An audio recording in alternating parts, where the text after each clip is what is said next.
का खटाखट खटाखट लूटने का मॉडल है। हाथी के दांत और कांग्रेस के सिद्धांत, खाने के अलग दिखाने के अलग।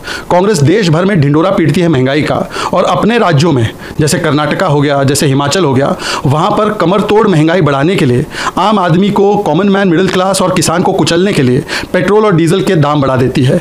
आज जिस प्रकार से कर्नाटका में दाम बढ़ाए गए हैं, ये दिखाता है कि कर्नाटका की ट्रेजरी को, जो हमने सरकार जब छोड़ी थी, फुल करके छोड़ा था, उन्होंने अपनी क्रैकपॉट स्कीम में सारे पैसे बर्बाद कर दिए, क्योंकि कर्नाटका की तिजोरियां खाली कर दी लूट कर। इसीलिए अब किसान पर, मिडिल क्लास पर, कॉमन मैन पर बोझ डाला जा रहा है। और केवल पेट्रोल का ही नहीं, कर्नाटका में इलेक्ट्रिसिटी का दाम, दूध का दाम, बहुत सारी चीज़ों का दाम लगातार कर्नाटका की कांग्रेस की सरकार ने बढ़ाया है, हिमाचल में भी बढ़ाया है।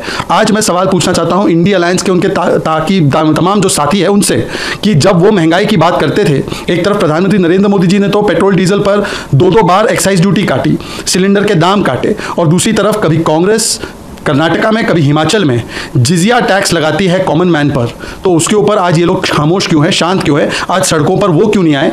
कर्नाटका की बीजेपी तो सड़कों पर है कॉमन मैन के साथ, मिडिल क्लास के साथ, परंतु ये इंडिया अलायंस वाले कहाँ गायब हो गए? बहुमत की सरकार है और उन्होंने लोकसभा के चुनाव में महंगाई का विषय बहुत बार उठाया था, लेकिन अभी जहाँ कांग्रेस की सरकार है, या कांग्रेस की सरकार कर्नाटक में है, उन्होंने 11% टैक्स जो है बढ़ाया है, और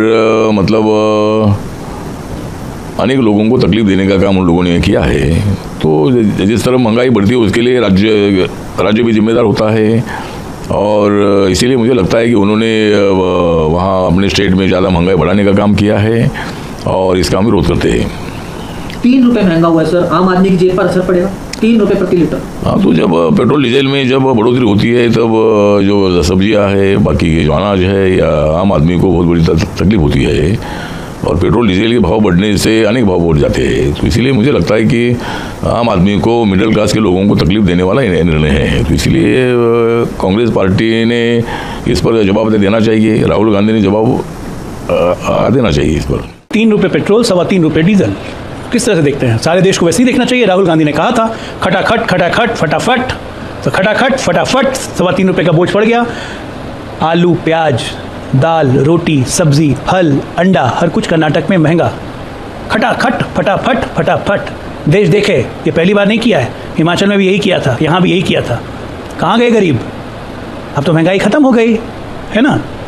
इनका झूठ इसी तरह सामने आएगा, संविधान और आरक्षण का भी झूठ इसी तरह सामने आएगा। 18.5% से बढ़ाकर लगभग 30% कर दिया गया सर सेल्स टैक्स। मैं कहता रहा हूँ कि जनता की जेब पे मारने वाली जो भी काम हो सकते हैं ये करते हैं, क्योंकि इनको इकोनॉमी की समझ नहीं है। इनको जनता के लूट के उसके पैसे से इकोनॉमी समझ में आती है, चोरी और भ्रष्टाचार की इकोनॉमी समझ में आती है। इनको देश नीति की इकोनॉमी कभी ना समझ में आई थी, ना आएगी। शरद पवार की तरफ से सर एक बड़ा स्टेटमेंट है, उन्होंने कहा कि जहाँ भी प्रधानमंत्री ने रोड शो और रैली किया वहाँ पर हमें जीत मिली है, उसे कंसीडर कर। ऐसा है कि धन्यवाद करने का तो उनका समय हो गया है। काट की हांडी एक बार क्या चढ़ गई, क्या बार बार चढ़ती है? देश के जो लोगों ने झूठ बरगला के उनके पक्ष में थोड़ा ज़्यादा मतदान किया है, हमको 1% कम मिला है, उससे इतने ज़्यादा उत्साहित हैं, बढ़िया रहे। उद्धव ठाकरे का सर बयान आया है कि महाराष्ट्र इलेक्शन से पहले उन्होंने ये कहा कि ये जो चुनाव है आगामी समय में जो होने हैं विधानसभा के, ये संविधान और डेमोक्रेसी बचाने के लिए हैं। फिलहाल अभी मोदी सरकार के, लेकिन अब एनडीए की। मोदी सरकार पहले भी थी, एनडीए सरकार पहले भी थी, आज भी मोदी सरकार है और एनडीए सरकार है। किसी सरकार के मुखिया के नाम से सरकार जानी जाती है और गठबंधन के नाम से सरकार जानी जाती है, इसलिए मोदी सरकार भी और एनडीए सरकार भी है। और जहाँ तक रही डेमोक्रेसी बचाने की बात, अब डेमोक्रेसी बच गई ना, ईवीएम खतरे में नहीं है ना, अब तो कोई दिक्कत नहीं है ना। ये नाटक, मैंने कहा ना कि काट की हांडी बार बार नहीं चढ़ती है। उद्धव ठाकरे ने तंज कसते हुए भी कहा कि 400 पार का नारा बीजेपी ने दिया था, लेकिन जो नतीजे आए वो सबके सामने है। जो अच्छे दिन का नैरेटिव था वो खुलकर सामने आ गया। देवेंद्र फडणवीस ने लातों पर चल रही एक रिक्शा की तरह। ऐसा है कि जो खुद डबल डिजिट में नहीं आ सके वो हमें ज्ञान देने की कोशिश करे नहीं। उद्धव ठाकरे सिर्फ मुसलमानों का वोट लेके इतना फनफना रहे हैं, ना उत्तर भारतीयों का मिला ना मराठों का मिला। सारी की सारी बाल ठाकरे की लेगेसी को खत्म कर दी, जीरो पे ला दिया, और हमें ज्ञान दे रहे हैं। विधानसभा 5 ही महीने बाद है ना, देख लेंगे। मल्लिकार्जुन खड़गे कहने की एनडीए सरकार के स्पीयरहेड मोदी हैं, उनके नेतृत्व में सरकार गलती से बन गई और जल्दी गिरेगी। मैं उनके बारे में ज़्यादा कुछ नहीं कहना चाहता हूँ, वयोवृद्ध हो गए हैं। वैसे भी सारे कांग्रेसियों का और विपक्षियों का संतुलन 4 तारीख के बाद थोड़ा गड़बड़ा गया है।